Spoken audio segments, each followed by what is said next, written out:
अस्सलाम वालेकुम जी। पाकिस्तान के अंदर पेट्रोल की एक नई कीमत और अब हमें फिर अंदाज़ा हो रहा है कि ये हालात जो उनसे ना काबू से बाहर हैं। अच्छा, सियासतदान जो होता है ना उसको हर सूरत रास्ता निकालना होता है। यानी कि पहले ये होता है कि फ़ायदा हो, अदरवाइज नुकसान कम से कम हो। वो जो जवाबदेह होता है ना, दो जगह पे जवाबदेह होता है। एक पार्लियामेंट यानी कि अवाम के सामने, यानी कि अवाम के नुमाइंदे से सवाल जवाब कर रहे हैं। अब ऐसा तो नहीं हो सकता कि 22, 25, 26 करोड़ जो अवाम है वो हर एक को उसका जवाब दे सके, तो उनके नुमाइंदे होते हैं, उनको जवाब दे हो रहा होता है। और दूसरा अल्लाह के हजूर। तो जो पाकिस्तान के अंदर कैफियत या हालात है ना, वो ये है कि पाकिस्तान के वो सियासतदान जो इस मुल्क के लिए कुछ करते रहे हैं या करने का जज्बा रखते हैं, वो अल्लाह के हजूर ही जवाब दें। वजह यह कि इंसानों ने जो एक सिस्टम बना हुआ था, यानी कि अवाम के नुमाइंदों का, उसकी तहस नहस फेर के रख दी है। यानी कि पार्लिमानी सिस्टम को इस बाजवा डॉक्ट्राइन ने जलील और रुसवा करके रख दिया है, या इतना कमज़ोर कर दिया है, अगर समझने वाले मायनों में आए, कि उसको पैरों पे खड़े होने के लिए बहुत कोशिश करनी पड़ेगी। और वो खड़े होने नहीं दिया जा रहा। वो पुरानी डॉक्ट्राइन है, जो मौजूदा डॉक्ट्राइन है, वो इस बात पर यकसू है कि निज़ाम जो उनसे है ना वो ऐसा होना चाहिए कि वो हमारे ताबे रहे। तो ये सूरत हाल है, ये कड़वा एक सच है जिसको हमें जान लेना चाहिए। शौक जो उनसे है ना बहुत सारों को चढ़े हुए हैं कि जनाब यूं कर रहे हैं, फलाना कर रहे हैं, तो लग पता जाएगा। ज़ियाउल हक भी यही बातें करता था, जनरल अयूब खान भी यही बातें करता था, जनरल याहिया खान भी अगर उसकी बातें सुने ना, बेशक वो जैसी भी थी ऐसी वैसी थी, लेकिन वो बातें ऐसी करता था। जनरल मुशर्रफ सबसे पहले पाकिस्तान, अच्छा फिर डॉक्टर साहब जो आए, जनरल बाजवा, क्या कहते हैं, डॉक्टर बाजवा, उनकी भी मकासद और मामलात, ये तेरा मुल्क खा जाएगा, ये बेड़ा गर्क कर देगा, मैं हूं जिसने संभाला हुआ है, मैं निज़ाम को बनाऊंगा, हम बनाएंगे। और अगला जनाब जनरल फैज हमीद आएगा, फिर देखना इस मुल्क के अंदर क्या होता है। ये सारी जो ना, इसका हल क्या है, ये बात समझने की, इसका एक ही हल है, और वो ये है कि तमाम जो काले करतूतों वाले लोग हैं उनको मजबूर कर दिया जाए कि वो मौजूदा हालात के अंदर, यानी कि वो मियाँ मोहम्मद नवाज शरीफ जिसके खिलाफ ये साजिश की कि बस 2014 के धरनों से और स्टार्ट होकर 2017 में मुकी, बाकायदा नाम लें, यहां पर हमने मीटिंगें की, ये प्रोग्राम बनाया, और मकसद ये था कि इस शख्स को हटाना है और इस मुल्क को अपने काबू के अंदर रखना है। माफी मांगे और अपना मामला जो उनसे ना पार्लियामेंट के ऊपर छोड़ दें। और जो पाकिस्तान के अंदर जो सियासतदान है ना, अब इस बात को खुल डुल कर करें।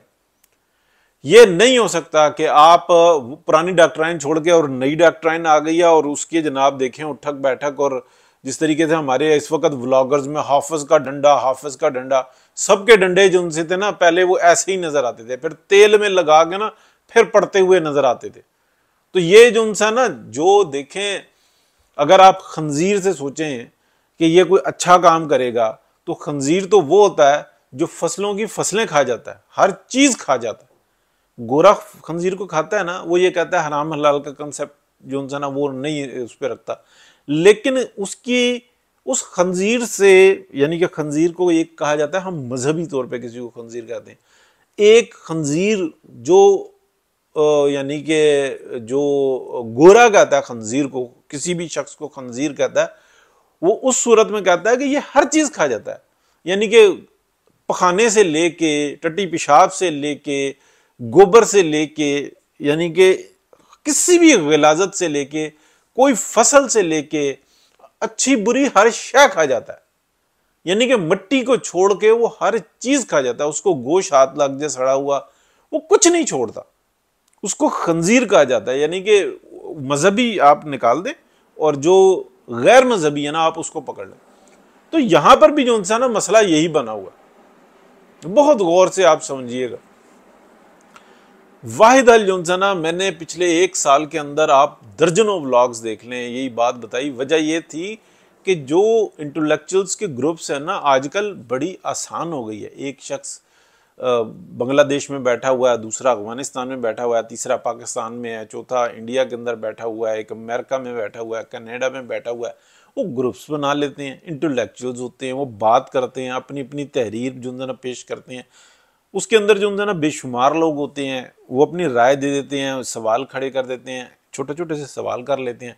अदरवाइज तो वो बुक्स लिखी जा रही हैं, उनको तहरीर करने वाले भी लोग हैं। क्या बात है। आप देखें ना टेक्नोलॉजी का इस्तेमाल कैसे हुआ।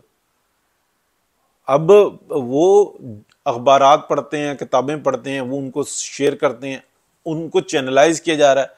यहां पर बात यह है कि डिस्ट्रैक्शन तो माइंड के अंदर ये आई है ना सोशल मीडिया से। वो कहता है कि मैं अपनी बात सुनूंगा। पहले एक टीवी होता था, उसके अंदर महदूद प्रोग्राम आते थे। अखबार में सुबह हम सबसे पहले यही पढ़ा करते थे कि जनाब इकरा, फिर उसके बाद यानी कि आयात कुरान की सुनाई जाती थी, फिर वो कौमी तराना, और फिर उसके बाद जनाब वो दुआ के साथ काम शुरू होता था। फिर उसके बाद ये यानी कि आती थी, पूरा एक डिटेल होती थी अखबार के अंदर ना। जंग अखबार नवाए वक्त में एक पैरा होता था कि ये प्रोग्राम आएंगे, वो उसी तरतीब के साथ आए, खबरनामा, और उसके बाद ये 11:30 11:15 पे जो ना ख़त्म हो जाएगा। फिर किसी दिन 11:45 तक होता था। जुमेरात को फिल्म आती थी, वो लॉन्ग जनाब वो चला करती थी। 10 बजे फिल्म लग गई, 10:15 बजे फिल्म लग गई। अभी सूरत हाल ये है कि इंसान को अगर ये कहा जाए ना कि तू ये देख, नहीं देख सकता। उसने अपने दिमाग के मुताबिक काम कर रहा है। बच्चे बहुत सारे मुतनफिर हो रहे हैं घरों के अंदर जो है ना। एक दूसरी बात यह है कि ये जो सोशल मीडिया का जो है ना, यानी कि मोस्टली मोबाइल पे, फिर टैब्स पे, फिर कंप्यूटर्स पे, ये एक अलग चीज़ है। अच्छा, मैं अब आता हूं कि जो मर्जी कर लें। पेट्रोल का रेट जो है ना 26 रुपये पर लीटर बढ़ा है। जो मर्जी कर लें। जो ये बाजवा डॉक्ट्राइन ने जो आग लगाई है ना इस मुल्क के अंदर, उससे निकलने के जो रास्ते ढूंढे जा रहे हैं वो ऐसे ही हैं। वाहिद हल। अच्छा, मसला ये हुआ है कि आगे एक और दीवार बना देगी, एक और डॉक्ट्राइन आ गया, उसने अपना पूरा मुआशी एजेंडा ही दे दिया। ग्रीन पाकिस्तान, IT का प्रोग्राम, ये सारी सूरत हाल। वाहिद रास्ता ये है, सरेंडर करें। अगर इस मुल्क के अंदर, अब पहले कहा जाता था ना, शाहिद खाकान अब्बासी बड़ी जबरदस्त बात करते थे, अभी सारे बात कर रहे हैं, पहले भी करते थे, लेकिन शाहिद खाकान अब्बासी एक ही बात को रिपीट करते थे कि या नैब चलेगा या पाकिस्तान चलेगा। लेकिन हकीकत यह है कि या एस्टेब्लिशमेंट चलेगी या पाकिस्तान चलेगा। ये बहुत कड़वी मैं बात कर रहा हूं। पाकिस्तान की फौज एक अलग चीज है, लेकिन वो एस्टेब्लिशमेंट जो इख्तियारात को अपने हाथ में रखना चाहती है और सिस्टम को अपने मुताबिक चलाना चाहती है, उस एस्टेब्लिशमेंट की बात कर रहा हूं। वजाहत इसलिए कर रहा हूं कि ये बहुत इंपॉर्टेंट है। एस्टेब्लिशमेंट के पार्ट्स होते हैं जो अदालत के अंदर होते हैं, जो सियासतदानों के अंदर होते हैं, जो कारोबारी हजरात की शक्ल में भेड़िए होते हैं। जैसे कि मैंने कल एक व्लॉग किया, उसके अंदर बताया कि ये जो जिन लोगों से हाफिज साहब ने मुलाकात की, ये इनको कारोबारी कौन कहता है? ये तो सारे सट्टेबाज हैं, ये तो सारे ब्रोकर्स हैं, ये तो सारे जो उनसे ना मुनाफाखोर हैं, मिडिल मैन है। इनको कौन सा इंडस्ट्रियलिस्ट है?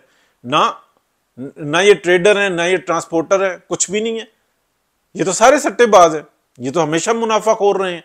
और तलत हुसैन साहब ने तो जनाब पूरा व्लॉग ही उस पर देम मारा कि जी वो कारोबारियों का मतलब जानो। मियां नवाज शरीफ कारोबारियों से डील करते थे, उनसे तजावीज लेके पॉलिसीज बनाते थे, वो चलते थे। ये सट्टेबाजों को डार साहब कंट्रोल किया करते थे कि कैसे हमने इनको कंट्रोल करना है। बजाहिर वो उनके साथ बैठे हुए होते थे, लेकिन डार साहब उनकी अतई फेर के रख देते थे। चलते ये फिर भी रहते हैं, बिल्कुल ऐसे जैसे जिस्म के अंदर एक नाखून होते हैं ना, गैर मतलब एक मुर्दार चीज होती है, लेकिन वजूद का हिस्सा होते हैं। ऐसे ही ये लोग भी होते हैं। जैसे ये बाल होते हैं, खूबसूरती होती है, लेकिन ये मुर्दार से है। इनका काम को जो इंसान इतना कोई वो नहीं नजर आता, एक हद से ज्यादा काटने पड़ते हैं, अदरवाइज ये खून चूसना शुरू कर देते हैं। ठीक है, ये बात हमें समझनी होती है। तो अब आगे चल लेते हैं, बात को खत्म कर लेते हैं। और जो मसल जितनी मर्जी तकलीफ सह और ये तकलीफ बढ़ेगी। मियां नवाज शरीफ वापस आ रहे हैं, लेकिन उनके साथ एक जोक उनकी भाई लगा दी है। अब जो मर्जी कर लो, वो शख्स इतना ताकतवर कर दिया और वो लालची शख्स है, उसने पार्टी की वाट लगा दिया, उसको कोई शर्मिंदगी नहीं है। किसी को अच्छा लगे या बुरा लगे, पार्टी की 2 टके की नहीं छोड़ी। PMLN की शहबाज शरीफ साहब ने 2 टके की नहीं छोड़ी, लेकिन उनको कोई शर्म है, कोई हया है, कोई इस बात की शर्मिंदगी है कि यार ये मैंने क्या किया। ये पार्टी पाकिस्तान की अवाम की पार्टी है, उसके साथ मैंने हशर क्या किया, मेरी स्पीड देखो जी, मैंने भाई को साइड पे कर दिया, भतीजी साइड पे कर दी, मैंने पूरी पार्टी तितर बितर करके रख दी। मेरी स्पीड देखो, मैंने जो कहा वो करके दिखा दिया। और देख लें, देखिए मैं एक बात शुरू से करता था पीटीआई के मामले में, और ये मैं सुन के कहीं से करता था, उस्तादों से सुन के ये करता था। मैं अगर कोई काम करूं ना और गलत हो रहा हो, तो मेरी एफिशिएंसी, भागदौड़, मेरी परेशानी इस बात का इजहार करेगी कि मेरे से कुछ गलत हो गया। मैं भागदौड़ करूंगा, किसी से पूछूंगा, कोई तरीका निकालने की कोशिश करूंगा, ठीक है। तो उससे क्या होगा, पता लगेगा कि यार ये बंदा जो है ना, इससे काम गलत हो रहा है और ये मसले का हल निकालने की कोशिश कर रहा है, मसले का हल निकल आएगा। लेकिन अगर मैं कोई काम करूं और बेड़ा गर्क हो रहा हो और मैं कहूं कि कोई पूछे तो कहना खान आया था, ठीक है, तो फिर इसका मतलब क्या होगा? इसका मतलब ये होगा कि ये साहब यही करने के लिए आए हैं जो कर रहे हैं।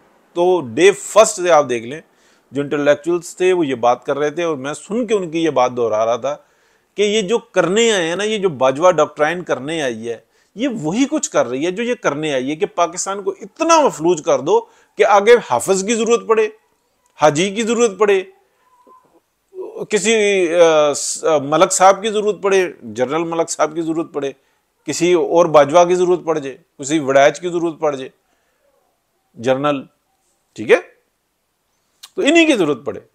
मतलब Hafiz doctrine, Bajwa doctrine, Musharraf doctrine, अपने इदारे की कौन सी डॉक्ट्राइन है? और वो जो डॉक्ट्राइन है वो हमें एक यकसुई से नजर आ रही है। पाकिस्तान की अवाम की चीखें निकल गई हैं। सहाफी सच नहीं बोल रहा, उसको समझ में ही नहीं आ रहा, उसका अपर सेक्शन जो है ना फारिग है। चलो मैं अंसार अब्बासी जैसे मुनाफिक की बात नहीं करता, मैं हामिद मीर जैसे मुनाफिक की बात नहीं करता, लेकिन बहुत सारे इंटेलेक्चुअल्स हैं, उनकी भी समझ उनसे ना इस वक्त में काम जो उनसे नहीं कर गई।